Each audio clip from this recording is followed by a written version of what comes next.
Britain के royal United services institute के अनुसार 2025 की शुरुआत तक युद्ध में रूसी उपकरणों को होने वाले नुकसान और विनाश का 60% से 70% ड्रोन के कारण होगा। इसके खिलाफ अब रूस ने भी कमर कस ली है, मगर यूक्रेन लगातार ड्रोन को हथियार बनाने में रूस पर भारी पड़ रहा है। जून की शुरुआत में साइबेरिया तक जिस तरह से यूक्रेन ने रूस के लड़ाकू विमान ध्वस्त किए, पुतिन ये बात समझते हैं, इसीलिए उनकी तरफ से ड्रोन के उत्पादन को बढ़ाने में काफी ताकत लगाई गई है। रूस इस वक्त 3 ड्रोन को इस्तेमाल कर रहा है। पहला, शाहिद ड्रोन, जो ईरान में बने शाहिद ड्रोन जैसे, जिन्हें रूस अपने देश में बना रहा है। साथ ही गैप्रिया A1, जिसमें चीन के कलपुर्जे लगे हुए हैं। इसके अलावा रूस डमी ड्रोन भी इस्तेमाल करता है ताकि यूक्रेन के रडार का ध्यान भटकाया जा सके। इन्हें बैलिस्टिक मिसाइल के साथ दागा जाता है ताकि नुकसान ज्यादा से ज्यादा हो। रूस आज प्रतिदिन 70 शाहिद ड्रोन बना रहा है, जबकि पिछले साल ये क्षमता 21 थी। दुनिया में जंग के गहराते इसी खतरे को देखते हुए भारत भी एडवांस बंकर बस्टर बॉम्ब विकसित कर रहा है। ईरान इजरायल युद्ध के बाद भारत एक नया और पावरफुल मिसाइल सिस्टम तैयार कर रहा है, जो जमीन के काफी नीचे बने दुश्मन के परमाणु ठिकानों को भेद देगा। ईरान के परमाणु ठिकानों पर B-2 बॉम्बर विमानों से बरसाए गए बंकर बस्टर बम के जरिए अमेरिका ने दुनिया को अपनी ताकत दिखाई है। ईरान की बरसों की मेहनत को सेकंड में तबाह करने का दावा किया है।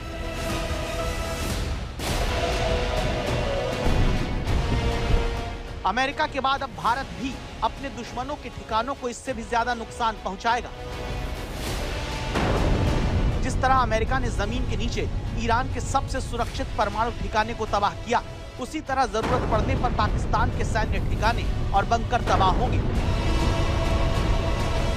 चीन के सैन्य ठिकाने पाताल में भी सुरक्षित नहीं रह जाएंगे। ऑपरेशन सिंदूर में सारी दुनिया ने देखा है कैसे सिर्फ 22 मिनट में पाकिस्तान घुटनों पर आ गया।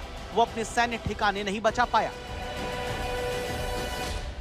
22 तारीख के हमले के जवाब में हमने 22 मिनट में आतंकियों के 9 सबसे बड़े ठिकाने तबाह कर दिए। ऑपरेशन सिंदूर में अपनी ताकत का लोहा मनवाने के बाद भारत ने भविष्य की जंग में दुश्मनों की नींद उड़ाने वाले स्वदेशी हथियार को बनाने का फैसला किया है। इजराइल और ईरान युद्ध से सबक लेते हुए भारत ने भी बंकर बस्टर बम बनाने की ठान ली है, जो कंक्रीट की मोटी परतों के नीचे दबे दुश्मन के ठिकानों को भी भेद देगा। Integrated air and land combat system ने शानदार काम किया और यही तो है जॉइंटनेस। ये अब भारतीय सेनाओं के सामर्थ्य की एक मजबूत पहचान बन चुकी है। साथियों, अमेरिका ने जहां बंकर बस्टर बम को लड़ाकू विमानों से दागा, तो भारत के बंकर बस्टर बम अग्नि 5 मिसाइल पर लगे वॉरहेड में लैस होगा। भारत अमेरिका की तर्ज पर अब तक का सबसे ताकतवर बंकर बस्टर बम बनाने जा रहा है। अग्नि 5 बैलिस्टिक मिसाइल के मॉडिफाइड वर्जन के तहत इस बंकर बस्टर बम को बनाया जा रहा है और DRDO इसे बना रहा है। इसमें 8 टन का वॉरहेड लगाया जा सकेगा और वो जमीन की सतह से 100 मीटर अंदर तक जाकर किसी भी तरह के टारगेट को एंगेज करके और उसको खत्म कर सकेगा। जल्द ही भारत दुनिया के कुछ ऐसे चुनिंदा देशों में से शुमार होगा जिनके पास अपना बंकर बस्टर बम है। DRDO अग्नि 5 इंटरकॉन्टिनेंटल बैलिस्टिक मिसाइल का नया संस्करण विकसित कर रहा है। अग्नि 4 के ओरिजिनल वर्जन की रेंज 5000 किलोमीटर से अधिक है और ये मिसाइल आमतौर पर न्यूक्लियर वॉरहेड लेकर जाती है, लेकिन इसका उन्नत संस्करण एक पारंपरिक हथियार वाला होगा, जो 7500 किलोग्राम के विशाल बंकर बस्टर वॉरहेड को ले जाने में सक्षम होगा।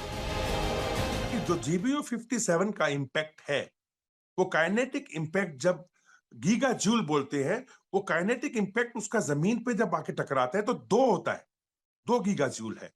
जब हमारा अग्नि 5 का मॉडिफिकेशन बंकर बस्टर बॉम्ब आके टकराएगा, वो उसकी उस टाइम पे टकराने के टाइम पे उसकी काइनेटिक एनर्जी होगी 150 गीगा जूल।